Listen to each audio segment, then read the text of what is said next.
Hey guys, in this video, I will show you how to reset Windows 11. Alright, let's begin. First, open the Start menu and search for Settings. Click on it, then go to System and scroll down to select Recovery. Next, click Reset PC. You will see two options, Keep My Files or Remove Everything. Choose Keep My Files if you want to reinstall Windows without losing personal data. Choose Remove Everything if you want a complete reset, which is recommended if you are selling or giving away your PC. After that, select between Cloud Download and Local Reinstall.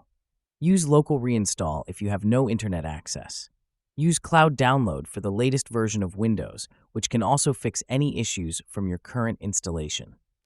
Next, review your settings. Click Change Settings if needed. If you want to wipe all drives, select Delete Files from all drives.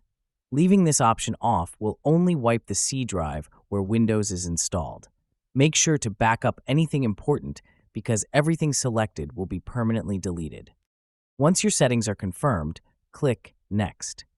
Windows will start downloading or preparing the reset, depending on your chosen method. When the process finishes, your PC will restart into the Windows installer, and your system will be fully reset. So, that's basically how you can reset Windows 11. And that's it for this video. If you find this helpful, consider subscribing and giving this a big thumbs up. Thanks.